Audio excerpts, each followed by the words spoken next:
And it's time for some Brewmaster Monk. Oh yes, it is Mr. Chuggernuts here to educate you on how to play this thing. No doubt you've either considered re-rolling if you're a tank and you were like, I want to guarantee my raid spot. Brewmasters are overpowered and we need that in our raid. Or you're a guild who's been looking to get one of these tanks that everybody seems to have and are like, what the hell? Why don't we have a Brewmaster? They're OP. And perhaps you've recruited some Brewmasters and gone, what the fuck? This guy sucks. What's going on here? Yes, indeed, the Brewmaster is a pretty flavour of the month still. Despite its rebalancing in 6.2, still very powerful, of course. The class does have a mythic Archimon kill under its belt. And that is pretty astounding. Brewmasters are very well represented right now. But that means there's a lot of flavour of the month re-rollers. And what do we tend to see with those guys? Is they pick up the class, they know the basics, and then they're no good at doing the really good stuff that makes people into a baller, into a fucking guy you need in your raid. Nay, absolutely desire to have in your raid. So hopefully I can educate you a bit on that. We're going to be touching on stuff pretty past the ordinary in this one, honestly. We're going to be touching on a lot of spells that I personally see a lot of Brewmasters just don't use, or don't know exists, or don't know what it's for, and they never use it, and it makes me sad in my pants. So we'll be touching on all that good stuff today. So we'll be going pretty fast. If you don't understand anything, please skip back, or check the gameplay video, which will follow on after this. So what's the Brewmaster all about? It's a tank, obviously. What do we want to do as a tank? We want to take smooth damage, which means we don't want to spike around. We don't like our health bar acting like a yo-yo, and we're going to use our active mitigation skills in order to do that. So the first step, of course, is your stance of the sturdy ox. The stance of the sturdy ox. What does it do? It gives you 125% bonus armor, increases your stamina by 25%, reduces magical damage passively by 15%, improves the functionality of your abilities, and while it's in this stance, you will gain something called stagger. You shrug off physical attacks. A lot of people seem to think it works for everything. It doesn't. It works for physical attacks. It causes 80% of your damage to happen instantly.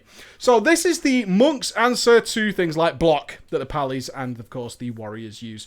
So what happens with those guys is they block an attack, which means it takes a huge chunk of that damage and just doesn't exist.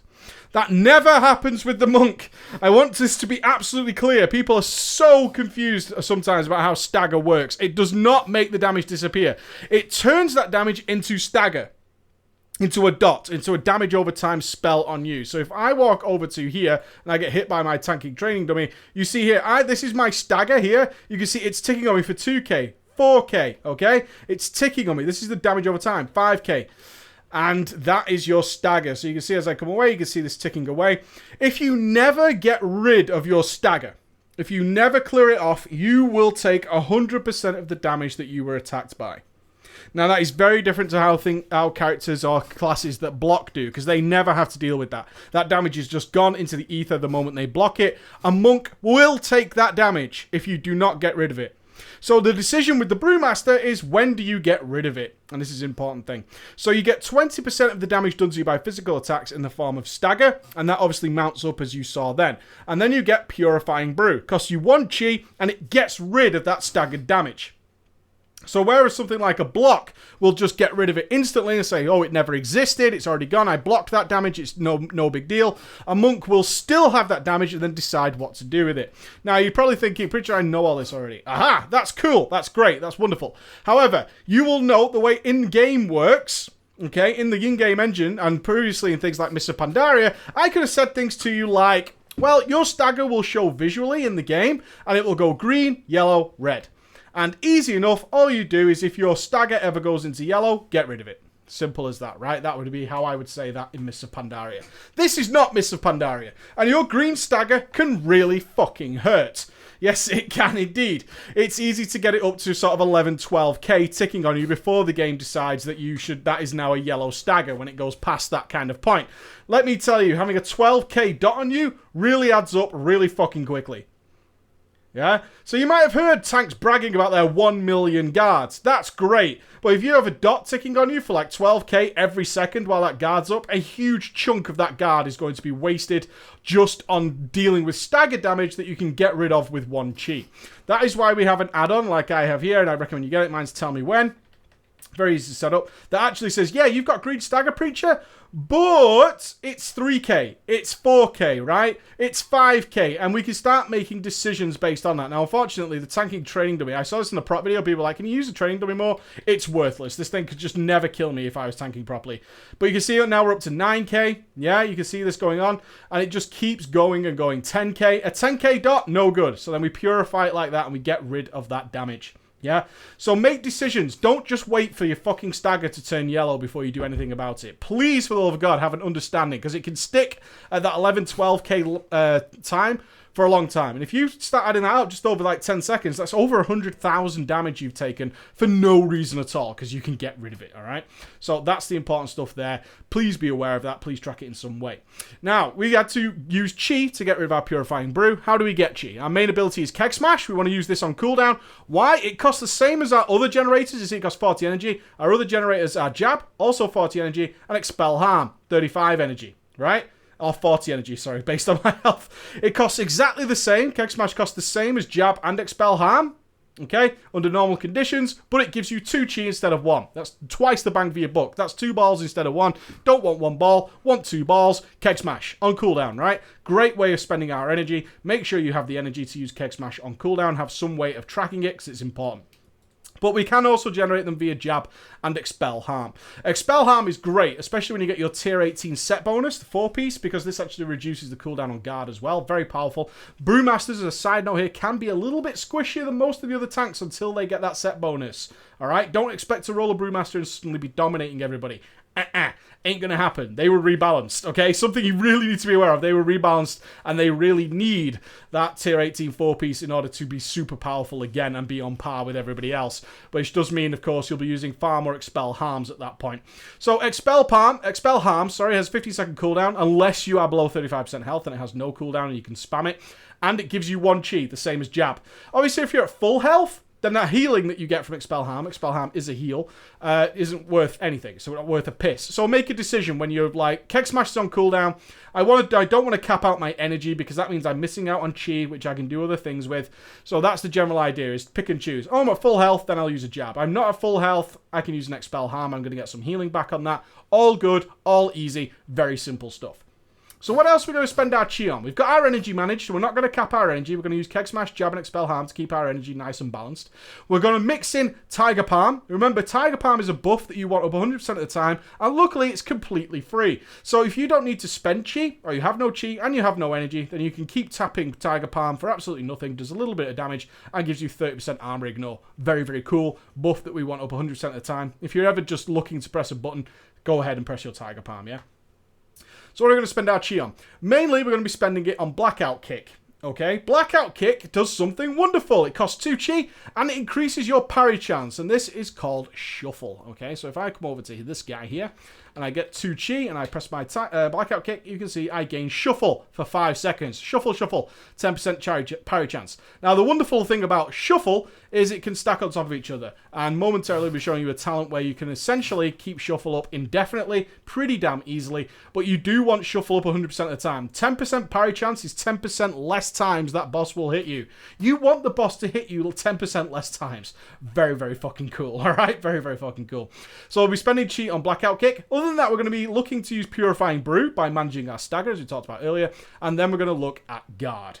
Now, Guard is an incredibly powerful spell, but it is heavily reliant on Resolve. You can have 1,000,000 Guard, yeah? And what does Guard do? It's a nice protective shield that absorbs damage, all forms of damage, yeah? Very, very powerful spell, but it's very tied to Resolve. You can have a Guard. If I walk up to this guy and I just cast a Guard without having any Resolve, I can have a Guard for 93k. Or I can have a Guard for 1,000,000. Right? This really depends. And curiously enough, if you're hearing me say things like 1,000,000 in the current incarnation of LFR, if you're trying to practice, which is up to Gorefiend as of filming this video, you cannot really break 300k unless you do something catastrophically bad. So it really depends on raid bosses to hear that. So if you hear people saying, oh, I hit 1,000,000, 1,000,000, 1,000,000, yeah, just bear in mind that means they were hit really fucking hard to get really high Resolve, yeah? So it does tie into Resolve. So if I come up to the training dummy and I take some damage, hit me, hit me, hit me, hit me, hit me. Remember, our non-resolve is 93k. If I get hit by this thing and I press it, then you go 160k. Okay? So it really depends on your resolve. Which means you need to think about when to use Guard. Guard has a long cooldown. Yeah, it's a 30-second cooldown. That's why it's balanced with the other tools. It's also not active mitigation. I think this is important here. If you hear someone say you need active mitigation for this, guard is not active mitigation. No, no, no, no, no. It is not. But due to the power and the large absorption shield you can get by guard, you can, in fact, cheese many mechanics, which is why Brewmasters are so sought after. But that also means you have to be a good player. You can't just walk up to a boss like now and not be hit and then be like, God, I'm not going to die. No, that's only 93k. It's going to get chewed through in like 2 hits. You can see here, even the training dummy can just monster that guard. What a complete waste of fucking guard. I might as well go and shoot myself for being a terrible tank for doing that. It's based on the damage you take, yeah? It's based on the resolve that you get. This is the buff that you get from taking damage. So you need to bear that in mind. But also bear in mind while you have guard on, your expel harm interacts with guard. Alright? Very, very fucking cool. You need to know that. All heals you apply to yourself gain 30%. So while your guard is up, your expel harm is super powerful as well. Which means you need to be aware of the interactions between this. You want big, healthy guards, and that will allow you to cheese many big, giant hits that bosses do very, very easily. And that's where the Brewmasters really start to shine. Alright, guys? If you're AoEing, be aware Breath of Fire has literally little to no effect on things. It costs 2 chi. That's 5 seconds of shuffle you're giving up for Breath of Fire. If you're doing a lot of... if you're trying to work on your DPS, then Breath of Fire comes into play. But be aware you do sacrifice mitigation, essentially, for that. And also be aware of the basics, such as being able to throw your wonderful, wonderful ability with your Dizzying Haze, okay? So you can slow things down and you can throw your barrels. This is a wonderful ability. Very, very powerful when you're kiting things, yeah? Brewmaster's also known for their kiting because you can run and you can just spam this thing and it does threat. Very, very cool. That's your Dizzying Haze. As for Spinning Crane Kick, honestly, if you're doing damage, I like Spinning Crane Kick, or if your Keg Smash is on cooldown. Keg Smash hits everything that's pretty much close to you, right? It's very, very cool. Keg Smash is super cool. It's a huge cleave attack, which means that it's more than enough to gain aggro on mobs. It really is. Against I mean, I just did a dungeon here with everybody over 7-10 item level, pretty much. This is just one of the fights. And it had no problem holding aggro without ever having to do Spinning Crane Kick or ever having to do Breath of Fire. You can, of course, do it. There's no reason not to, but it's very expensive on the energy. You're going to miss out on some chi, pretty much, and it's very costly. You get 1 chi if you get 3 or more targets, right? That's like a Keg Smash or a jab or so. So bear in mind, you do have these abilities. Use them, just be aware of them, but be aware of what they actually do. Alright, guys? We also have Crackling Jade Lightning. Crackling Jade Lightning has its uses, right? It doesn't do much of anything. But there are some occasions where you cannot be in range, right? You just can't do it. So feel free to throw a Crackling Jade Lightning in there. Have these things keybinds. These are tools that you have. If you have to not be in melee range, let's think of things like Chromog, where you have to go stand in your statue and you have to just kind of dildo around there like a big fucking floppy cock, then feel free to do things like this and just add extra damage. It's not a great deal, but it doesn't mean you should ignore it. What I hate about a lot of the newbie Brewmasters I see is ignoring abilities.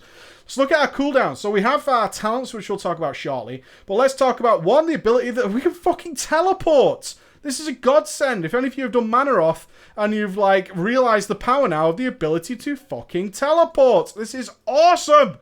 Absolutely awesome. You can teleport backwards and forwards. You can place that wherever you need to be for when ads spawn or whatever it might be. You have all the mobility in the world. Not only do you have roll, which is fantastic, but you can also fucking teleport. Yes, use it. It's there to be used. Let's talk about Zen Meditation, an ability I barely ever see used by Brewmasters. If you want to stand out, start using Zen Med. 3-minute cooldown that reduces all damage taken by 90% for 8 seconds. If you get hit by a melee attack, it cancels the effect. That doesn't mean you don't use it if you're going to get hit by something really fucking powerful that's a melee hit. It will just stop the effect, but you still block it by 90%. Right? That's awesome. It's so awesome. And if you glyph it, you can run around with it. If it's a huge apocalyptic AoE explosion or something, it's nothing to do with melee, then you could just be like, Zen Med, Zen Med, Zen Med, can't kill me. That's fucking right. That's why you are super awesome. That's why you can do crazy things. Like the train on Operator Thulgar, Brewmasters were amazing there. They could just sit in a train and let it hit them because they couldn't be killed by it through the power of Zen Med, which is something you should always be aware of. You also have Nimble Brew, breaks fear, stun, horrify effects, and roots. Amazing for a tank. If you don't know, when you get stunned as a tank, you're not dodging or parrying anything. You can Nimble Brew out of that. Something I wish I had on my warrior, yeah? All very cool. Our other big cooldown is, of course, Elusive Brew, and it's also our only source of active mitigation, right? This is really important. Now, Elusive Brew is tricky because it generates stacks, which you've probably seen, from auto-attack critical strikes. And we are very focused on mastery in Warlords of Draenor, not crit, which means Elusive Brew can be a little bit random. It will pop up here. Then suddenly, oh, look, I got 3. And I'm waiting, and I'm waiting, and I'm waiting. Remember, it comes from auto-attacks. My other attacks don't really fucking matter. Waiting. Oh, suddenly I got 6. Yeah? And it just kind of randoms. In fact, you can have some occasions where it literally runs out. What a pain in the ass. As this is our only source of active mitigation, you really have to manage this motherfucker. I'm not even joking. You'll be coming up to a boss like Kilrog Deadeye or Manaroth who need active mitigation, otherwise you get debuffed and screwed up, right? So you need this, and your Elusive Brew just hasn't procced. We can beat that with talent, so it's okay. But bear in mind that you can't just waste it. But also bear in mind, it increases your dodge by 45% by 1 second per stack. You don't have to wait until this is at 15 fucking stacks. Biggest mistake I see Brewmasters make is like, oh, I would have Elusive Brewed, bro, but I didn't have 15 stacks. You don't need 15 stacks. If you're determined to block something that's about to give you some nasty debuff that needs active mitigation, you can use it at 3 stacks. It just doesn't last as long. Yeah? It's still doing its job. You don't need to wait for 15 stacks. You really do not have to do that. It just lasts longer. That's the only difference. The only fucking difference in the world, guys. And also be aware, of course, of your Touch of Death. Our final ability before we jump into talents is, of course, the statue. The statue is something that you should be thankful to the heavens for, and can also look like a big idiot if you use it wrong. The statue has an absurd, and I believe it's 30 yards. Let me just check. Yeah, 30 yards pulsing AoE. I have seen more wipes. Yeah, I have seen more wipes from poorly placed statues than I have seen good pulls from it. Really have.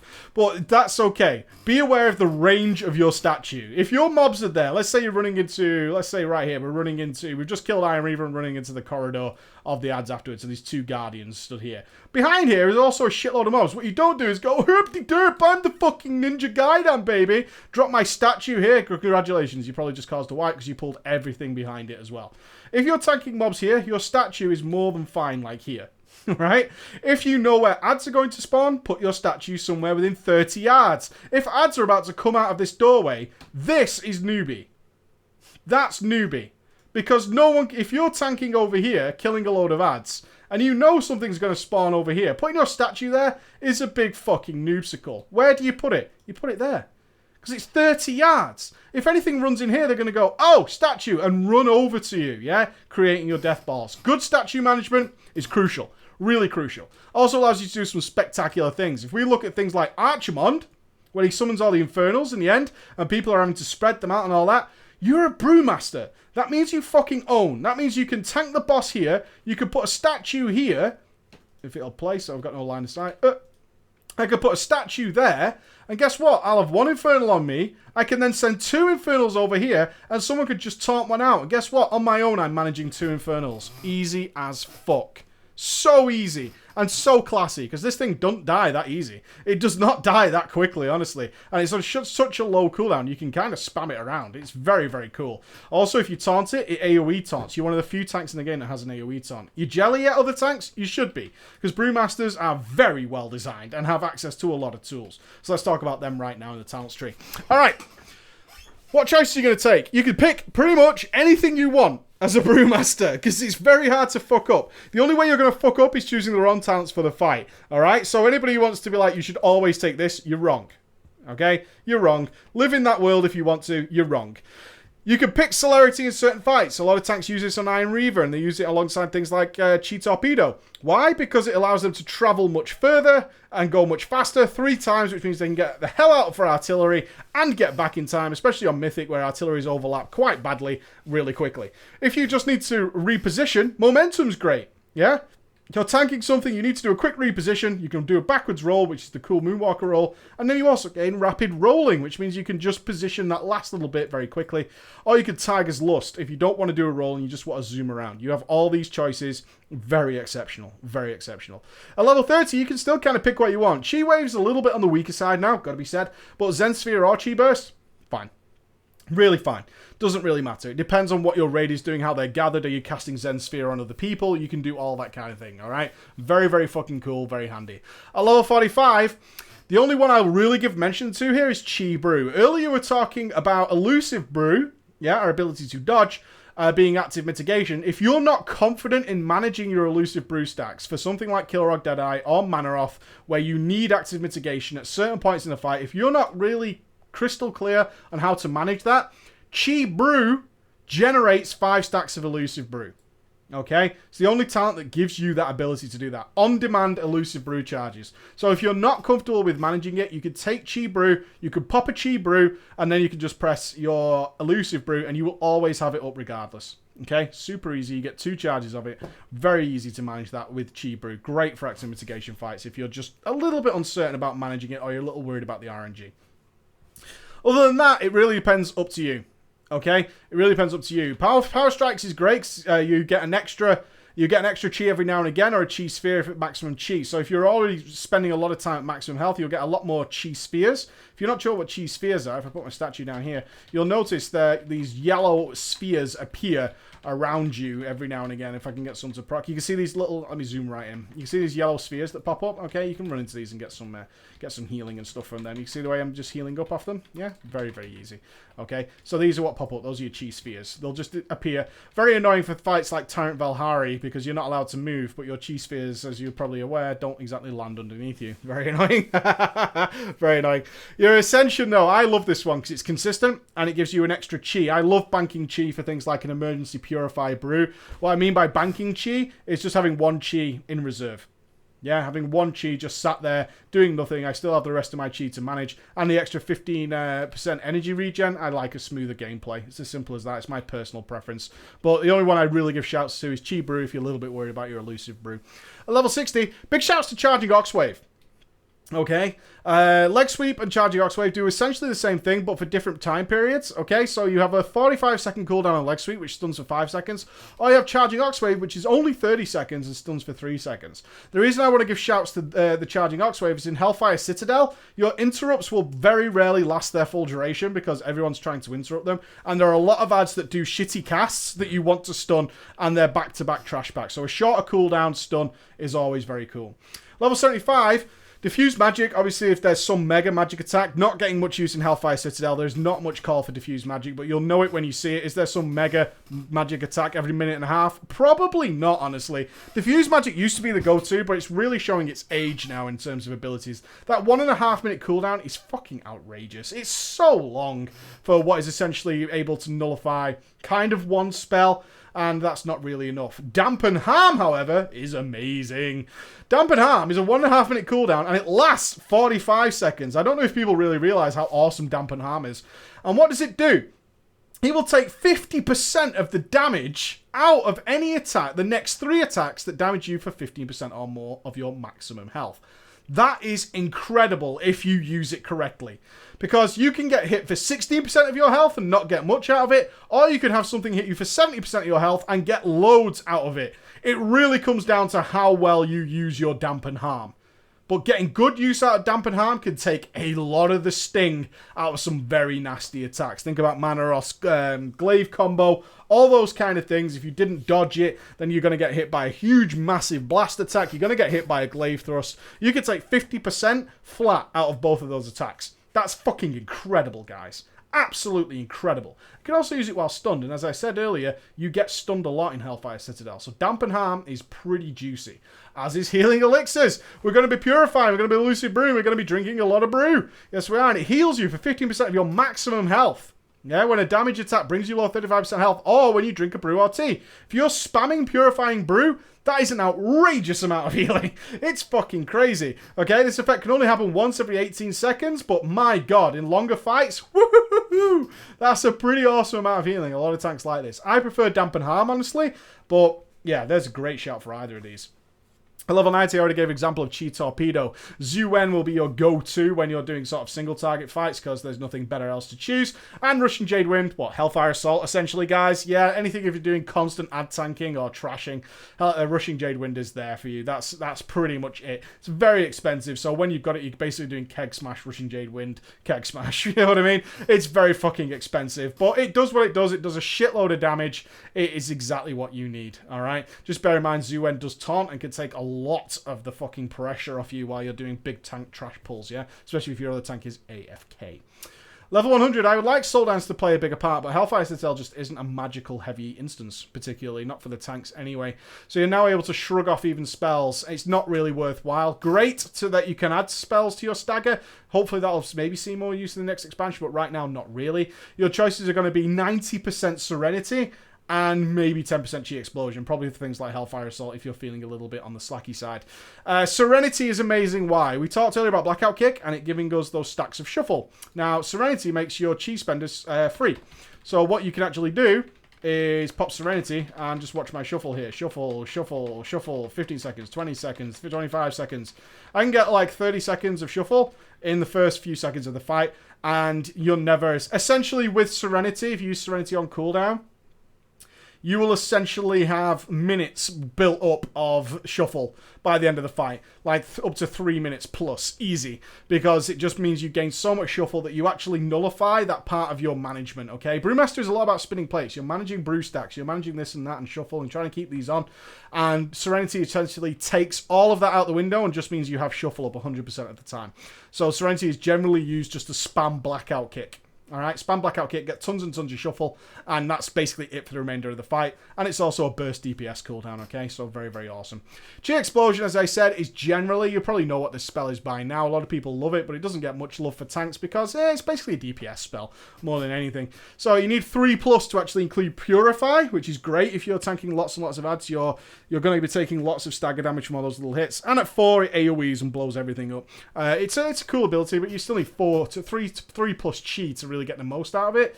Yeah, it's okay. Just bear in mind that you also gain shuffle for 2 seconds, plus 2 seconds per Chi consumed. So a maximum of like 6 seconds for a lot of Chi. I don't really like Chi Explosion when I'm tanking. I don't see the use in it unless I'm doing DPS.